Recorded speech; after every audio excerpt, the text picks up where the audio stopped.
Yes, I know I said the Scott Pilgrim video would be my last for the year, but then I went to see Godzilla -1 and apparently this is just my life now.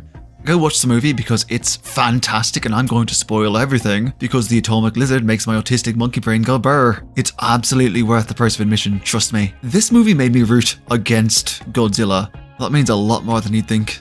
I love Godzilla. I have since I was little and my cousin found the old black and white movies and we binged them all in a single night without sleep. I love everything about the giant grumpy bastard, and once I grew up and learned the cultural and historical context surrounding him, it made me love him all the more. And I was cheering for his destruction, so that should already tell you something about the writing and acting quality of this movie. Godzilla -1 is a return to the franchise's horror roots, and by that I mean the very first movie, all the way back in 1954, to a time when it was effectively illegal in Japan to talk about the bombings, and to a time when America had just tested the dirtiest bomb ever in Japan's oceanic backyard and lied about it. Godzilla, like all monsters, represented a cultural fear, and that fear was of nuclear destruction. But as much as this movie pays homage to the first, the real horror is something more profound.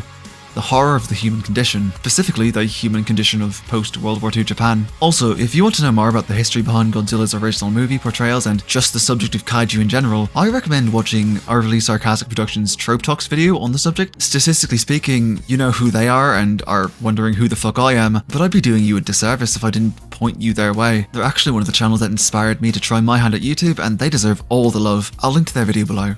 Okay, so everything fucking sucks for everyone in this movie. The main characters are all either survivors of the war or the bombings of the cities, and they live in the literally fragmented remains of their former homes and neighborhoods, and they've all lost parents and children and comrades, and they're all basically starving. And that's before America nukes the Bikini Atoll and mutates Godzilla into a nigh unstoppable engine of enraged, irradiated destruction that stomps what little they managed to build subterranean. But the thing is, that's kind of the point, because this movie is about two things, and two things only: condemning the Japanese government for their handling of the war and the indomitable human will to survive, and also Godzilla. So 3 things. And also the beauty of life and how together people are more powerful than anything else, and fuck me, this movie is good. So here's a quick character rundown. Koichi Shikishima was a kamikaze pilot who faked a plane malfunction after a letter from his parents asking him to come home alive made him afraid to die, though they died in the bombing. He landed on Oda Island and was too afraid to shoot Godzilla, leading to Sasaku Tachibana, the lead engineer on the island, to blame him for the deaths of the other engineers. Noriko Oishi is a woman whose parents died in the bombing and was asked by a dying mother to take care of her baby Akiko. Akiko is both an adorable child and also a representation of the hope for the future and the life that can eventually be built from the ashes of war. The two move in with Koichi and they become a family. Sumiko Ota was Koichi's neighbour who lost her children in the bombing, and Kenji Noda was an engineer for the army who Koichi meets when he gets a job sweeping mines from Japanese waters. Okay. Like I said before, the importance of life is the main theme in this movie, and to quote my friend Kay, I love a good everyone lives ending. See, Godzilla isn't really a character in this movie so much as he is the embodiment of destruction. He only attacks when provoked at the start of the movie, but after he gets nuked, he simply begins destroying. He is the representation of the bomb, the threat of nuclear annihilation, and that's why he's basically unstoppable. He shreds through every defense the Navy can throw at him, shrugging off cannon fire from destroyers and biting them to pieces. And he's only temporarily halted, and I mean for a matter of seconds, when Koichi and his fellow minesweepers detonate a mine in his mouth. He's completely unstoppable on land too, crashing through buildings and destroying trains and roads and everything in between with his sheer size. But nothing compares to his breath attack. There's a genuine horror to him charging up as each of his scoots rises in a blue glow as he builds up energy before they all slam down and he fires it off, more reminiscent of an actual weapon than a living being, and it creates an actual mushroom cloud as well. As Tumblr user Partikron noted, and I'll link to them down below, there's an inherent beauty to the perspective shot that follows, because it eschews the normal comparison of the monster to humans and buildings and instead compares Godzilla to his mushroom cloud, because the only thing bigger than him is the shadow of destruction left in his wake. This is one of the things that makes the movie so amazing, the attention to detail that leaves you utterly horrified. Koichi and Nariko are both in the city when Godzilla nukes a distant military base, and as the resulting shockwave hits, Nariko pushes Koichi out of the way, as she appears to simply disintegrate when the wave hits, leaving Koichi to scream in anguished grief in the ruins of the obliterated city, which is a callback to the actual effects of the bombs. Remember, the bombs were detonated in mid-air, and the people who were killed in the explosion were basically vaporized and were considered the lucky ones. Godzilla is only on screen for maybe 5% of the movie, but when he's there, it becomes nothing short of a horror film. But back to that little detail of life.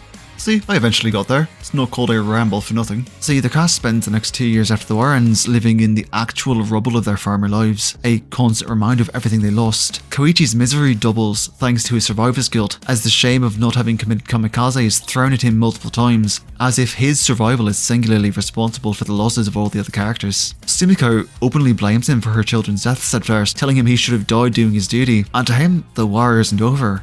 It can never be over until Godzilla is destroyed. And the thing is, he and Naruko build something of a family together for Akiko's sake, and it's very clear they're falling in love, but he will not allow himself that happiness out of guilt and trauma because his culture, his government, and even his fellow survivors told him he should have died, and that's not something you can just get over.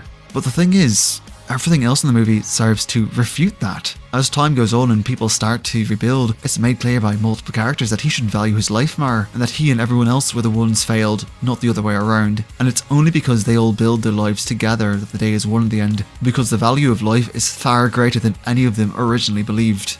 The Japanese government failed its people during the war in many different ways, and it does the same in the movie. I'm not going to get into it here, but kamikaze was a super fucked up war tactic with roots in Bushido that showed a callous disregard for the lives of Japanese citizenry, and Noda even explicitly calls the government out for it. Ultimately, it's only because the people band together that Godzilla is taken down, and entirely without the government's help. The former military members gather together to formulate a plan to take him down that I won't spoil, but just know it's hilarious, and it basically comes down to giving Godzilla the bends to death. And in the end, Koichi chooses life because he finally has something he wants to live for. And even Tachibana, who spent most of his screen time shaming him and guilting him, tells him that he needs to live.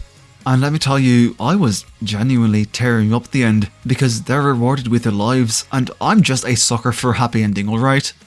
Finally, I have to mention this because Kay and I gushed over the movie together, and everyone should appreciate this. Post-Nuke Godzilla is such a chunky boy, and I absolutely adore that he's an homage to the original rubber suit actor look. Also, Kay says that they were obviously referencing sea iguanas with his design. It's great. Please go see the movie, please support it, it's so good.